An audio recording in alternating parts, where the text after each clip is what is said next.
Hello and welcome. My name is Rashim Mogha and I'm your host for this Empowered Women of the World podcast, a podcast where we talk about technology, leadership and success.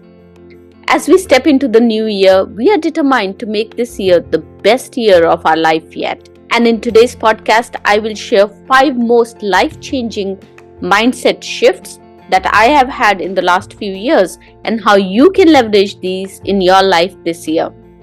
A few years ago, I was tired, overwhelmed, and drained. I was working endlessly and living life aimlessly. That's when my coach had a life-changing conversation with me that led me to rediscovering myself through books, courses, podcasts, and a lot of inner work.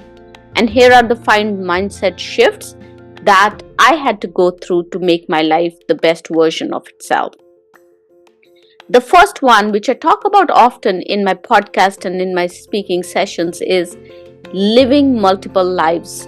Most of us believe and live two-dimensional life of work and life. And there are 2 problems with it. One is that it puts work and life at an equal level, which is wrong because work is a part of life. But the moment we put them at the same level, work gets the same amount or more attention than life, leading to that feeling of days passing by with no joy. Second, it leaves no space for anything else because we try to complete work so that then we can focus on life.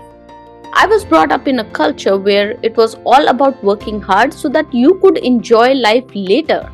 So truly living and enjoying life was always postponed because the reality is that the work never ends. In today's economic scenario, we all work till we are 67, 68 years of age in our corporate jobs, which are all time consuming and consume 16 to 18 hours of our day. And we are left with no time to really enjoy life.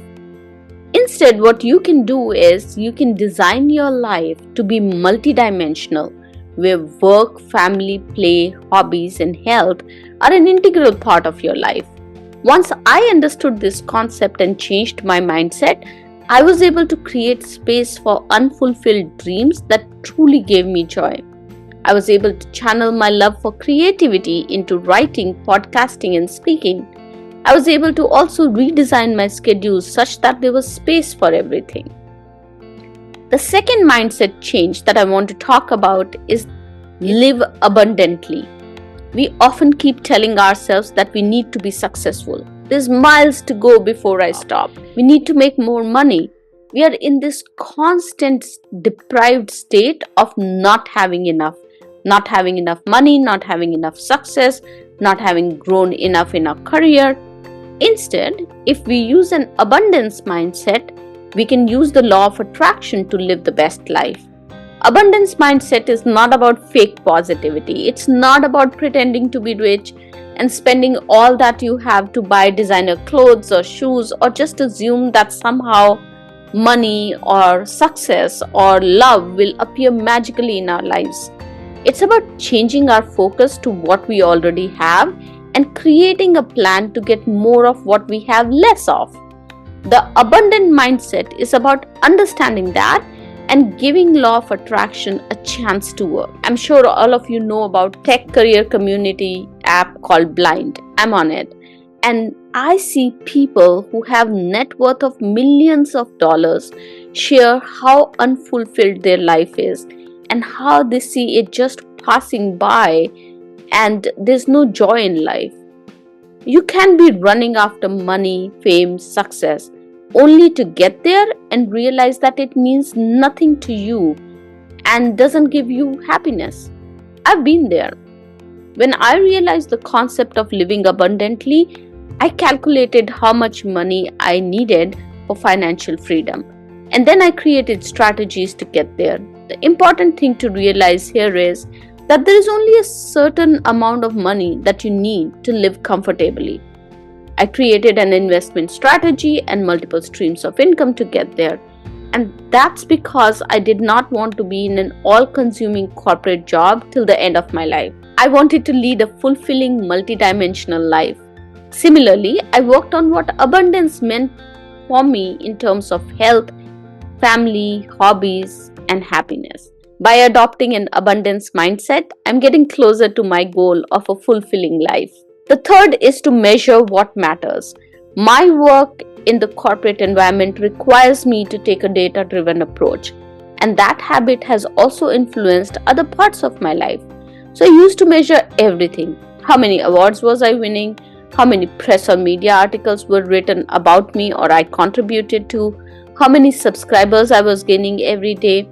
And in this desire to constantly measure, I felt overwhelmed.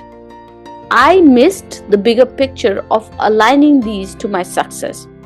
I realized that I was chasing things that really didn't contribute to my success or the impact that I wanted to make. So I changed my mindset to measuring what matters. With this mindset shift, I was able to focus on things that really mattered and drove impact for me. So next time you're out on vacation or with your friends, rather than thinking about how many selfies or pictures you take and post on social media, you might want to measure how many memories you are building. Fourth is to keep it simple. You don't have to slog and work on every possible task to get your desired state of abundance and best life. In almost all aspects of life, 20% of tasks drive 80% of result. We've seen this in business, and it also holds true in our life. So if you understand which 20% of your tasks will get you where you want to be, you're already ahead of the game. Most of us overcomplicate things. Our task lists every day are huge. We want to finish everything on our task list without pausing and asking if the task should even be on our list. By learning how to delegate, deflect, and eliminate, you can focus on the big 20%, which will give you 80% of the desired results. We think that busyness is a sign of success. In reality, the flexibility and the ability to use your time as you desire is a sign of success. So follow that 80-20% rule, keep it simple, and keep your efforts focused. And the last one that I have for you is, you are your purpose. Let me ask you, who are you? How would you introduce yourself? I used to introduce myself as, hi, I'm a project manager at NIT or a senior vice president at Skillsoft. And very soon I realized that my identity was anchored in temporary things that could be taken away from me. Titles, companies, awards, and fame that created fake sense of importance and security. Your identity should be yours, something that cannot be taken away from you, something that matters to you. And that's why defining your purpose becomes important. When you tie your identity to your purpose, no one can take it away from you.